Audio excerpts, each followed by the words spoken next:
Hi, I'm Rebecca of Relief Counselling. And I'm Val from Therapeutic Camper. And this is Couple with a Counsellor. Cheers. Well, Val, what do we have today? I think, given the time of year, that it's coming up for a lot of changes for a certain group of people. What do you think? Oh, so you're thinking teenagers? I certainly am. So yes, and this was a question that came from Nicole, wasn't it? Mm-hmm. So thank you very much, Nicole. And it's about teenagers and those really big feelings. Mm-hmm. There are a lot of changes happening physically as well as emotionally. There's also the challenges of exams or whatever you are as a teenager, whatever you're doing, and the brain actually rewires itself. And Yes. Oh.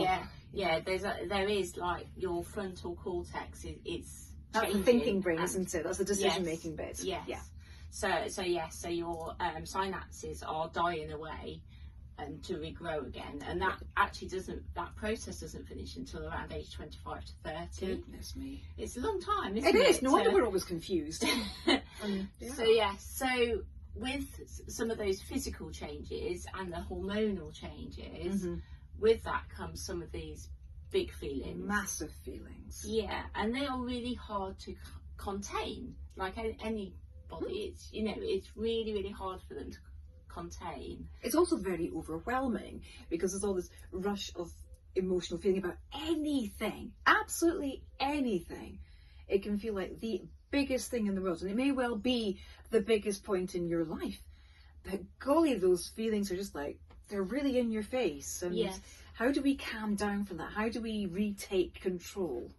Yes, yeah, and one of the things I come to is actually Act for Autism's 3 C's, which is around calming and connection and kind of listening to your heartbeat and really just kind of bring it down and what that looks like. And I can add the link to this one. I think as well. Would be good. So it's calm, connection and co-regulation? I think so, yes. Yes. It's very methodical. I think that kind of takes the sting out of it, just trying to find that place of calm. Yes.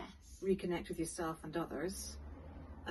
Sometimes that probably does involve hiding under the duvet for a little bit and then coming out when you're ready, or walking, just doing something.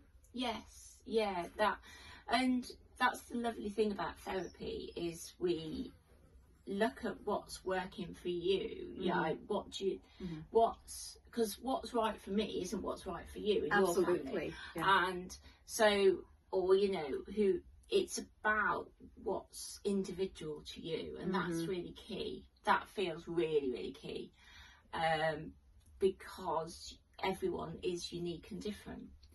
Exactly, and we suddenly find ourselves with new personalities, and that might clash with other people's personalities. So in the house there'll be more arguments, or there might be more sadness. It is such a roller coaster, and I guess we have to do our best to be kind to each other, even though there'll be days when we really don't want to be. Yeah. But we're going to accept, right, they're going through something, I am going through something, and this is really hard. And yeah, accept that it is very, very hard. Nobody's fault.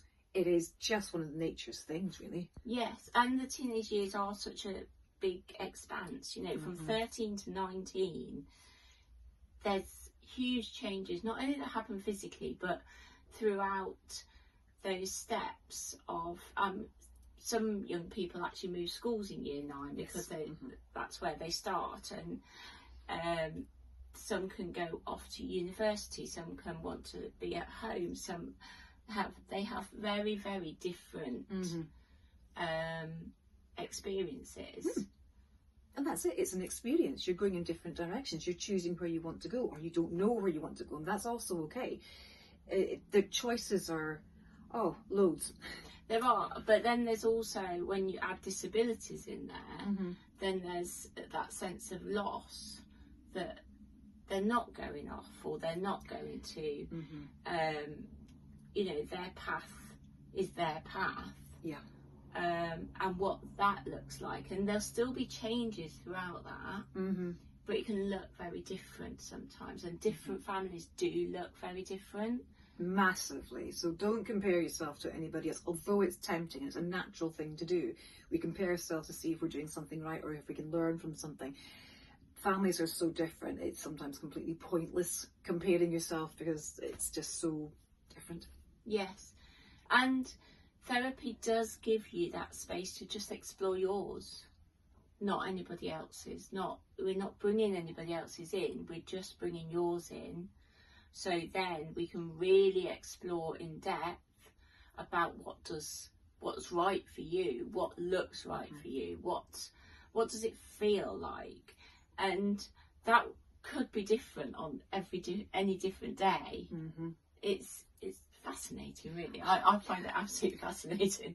It's like a big mixed bag of different coloured buttons with some licorice all sorts in there, some random ribbons, and that is your brain.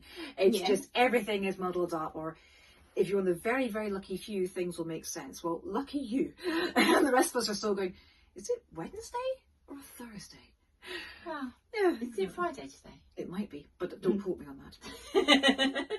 But yes, this is where counselling can help. It's space, it's freedom to talk and freedom to just be.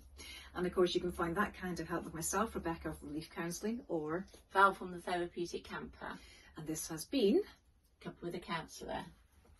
Thank you. You're welcome. Cheers.